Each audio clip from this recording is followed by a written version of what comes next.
Duterte. Baka pwede rin magpa-hair follicle test ang Pangulo.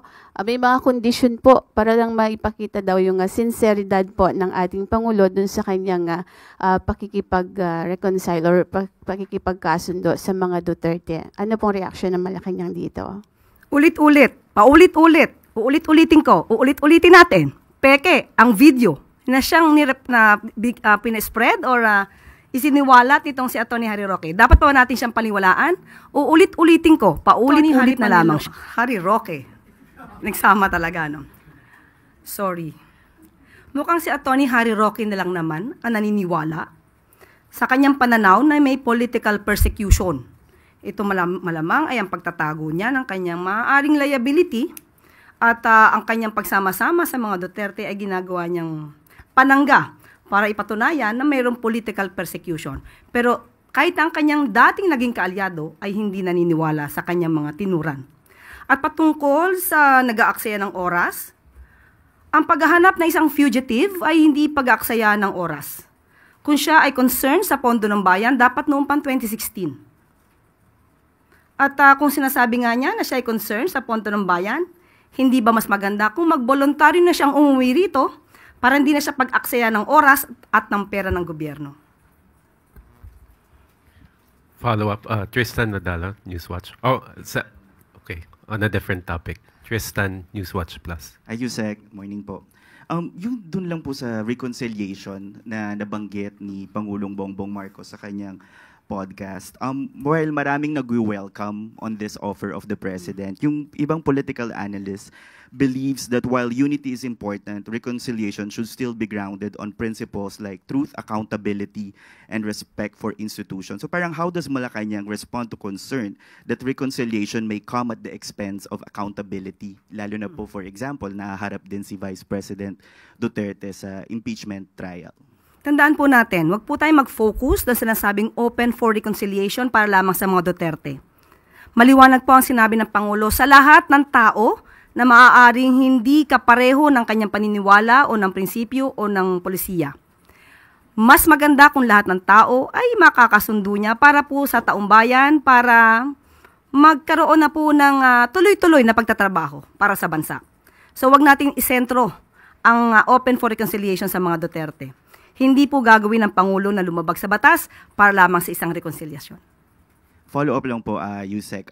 Siguro po, no, parang it's an open for all. Pero yung sabi naman po ng mga kaalyado ni dating Pangulong Duterte like Harry Roque and Panelo saying that reconciliation is only possible if the President takes steps to bring former President Rodrigo Duterte back to the country. Ito po ba ay anong response po ng Malacanang dito sa comment nila?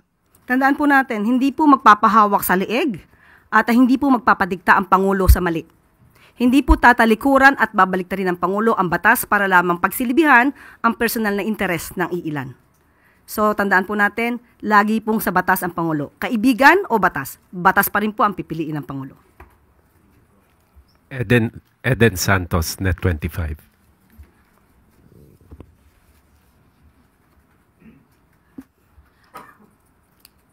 Kahit din po na nabanggit nila, Yusek, good morning po. Bukod po dun sa issue nung pagpapauwi ng Pangulo, kung talagang sincere daw po siya dun sa pakikipagkasundo sa mga Duterte, baka pwede rin magpa-hair follicle test ang Pangulo.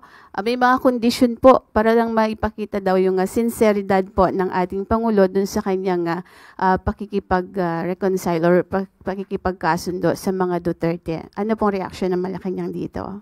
Ulit-ulit, paulit-ulit, uulit-ulitin ko, uulit-ulitin natin. Peke, ang video na siyang pinespread or isiniwalat nitong si Atty. Harry Roque. Dapat pa natin siyang paniwalaan? Uulit-ulitin ko, paulit-ulit na lamang siya. Yusek, follow up lang po. Hindi naman din po batay dun sa video lang yung panawagang magpa-hair follicle test ang Pangulo. Bukod po doon, medyo... Paulit-ulit po ulit? Hair follicle test po ulit? Yun po yung ilan sa tingin nyo ba meron silang karapatang magbigay ng kondisyon kapalit nung sinasabi po ng Pangulo natin na para makipagkasundo?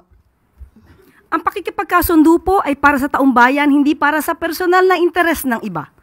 Alalahanin po natin, maliwanag, uulit-ulitin ko ang sinabi ng Pangulo, sa lahat ng tao, gusto niya pong makipagkasundo para magkaroon ng stability, magampanan ang dapat magampanan at hindi madiskaril ang trabaho ng gobyerno. Ayaw po niya ng away. So, ang awayan na to, ang siya nagpapabagal sa trabaho ng gobyerno dahil puro paninira. Puro fake news na natatanggap ng Pangulo. So, ang pakikipagkasundo sa lahat, hindi lamang para sa mga Duterte, ay tama lang po na gawain ng Pangulo bilang ama ng bansa. Magsasakripisyo na siya kahit siya na po yung sinisiraan, kahit siya na po yung binibigyan na maling kwento at binibigyan at ginagawa ng peke na video. Yan po ang dapat na gawin talaga ng isang ama ng bansa. Salamat po.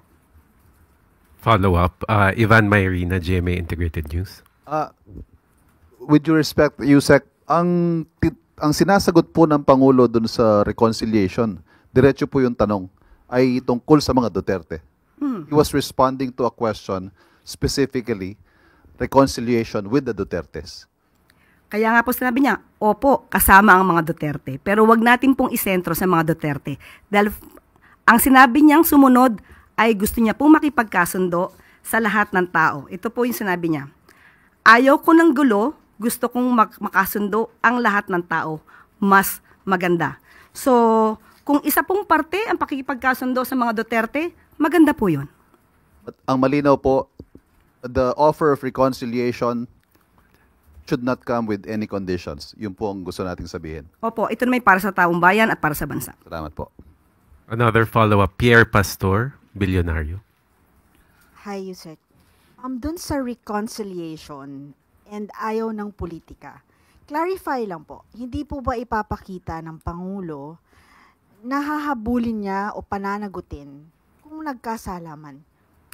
Nagsisimula. Yes. Okay, Kasi sige po. medyo meron pong na makikipagbati ba at may ayaw ng politika kung talaga namang nagkasala. Dapat po ba, hindi po ba dapat ipakita ng Pangulo na hahabulin niya ang mga nagkasala? Nung sinabi at tinanong siya kung open siya for reconciliation, wala pong nabanggit na hindi niya ipapatupad ng batas. Wala pong nabanggit na magpapatawad siya kung may nagkasala. So ang reconciliation lamang po ay para hindi na magkaroon ng gulo at para magkaroon nga po ng stability at matupad niya ang kanyang mga pangako sa bayan. Thank you. We have time for one more question. Alvin Baltazar, Radio Filipinas.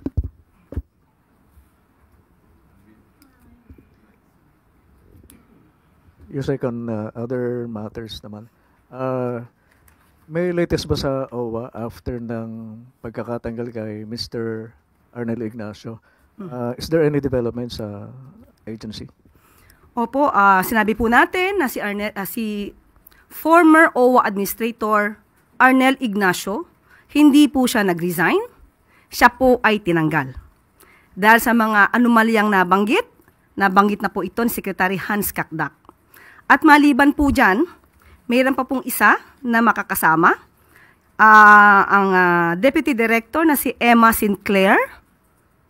Pareho po silang tinanggal, hindi po sila pinag-resign. Ito lamang po ay isang senyales, maaari nating sabihin na ito ay panawagan ng Pangulo sa lahat ng mga nagtatrabaho sa ilalim niya. Nagampanan ninyo ang inyong trabaho. Huwag tanggalin ang pangluloko o lokohan sa inyong pagtatrabaho dahil hindi po mangingimang Pangulong tanggalin kayo sa pwesto. You will all be fired kapag hindi nyo tinupad ang inyong mga obligasyon sa bayan. Thank you very much, Yusek Claire. At bago po tayo magtapos, isa naman pong good news. Gusto niyo po, okay, ito maganda to Gusto niyo po bang maranasan kung paano magtrabaho sa gobyerno? Kung kayo ay college graduate, mukhang hindi na kayo pwede, overqualified, Mula 18 hanggang 25 taong gulang, mas lalong hindi.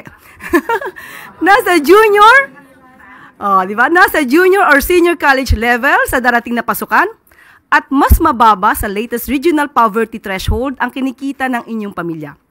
May pagkakataon po kayong sumali sa Government Internship Program o GIP ng Department of Social Welfare and Development. 75 ang available internship slots sa bawat DSWD field office, habang 35 intern naman ang tatanggapin sa central office sa Quezon City. Tatanggap ng katumbas na 75% ng regional minimum wage as of November 2022 ang mga intern na kailangang makapagsilbi ng 30 working days. Sa mga interesado, ano pang hinihintay nyo? Apply na.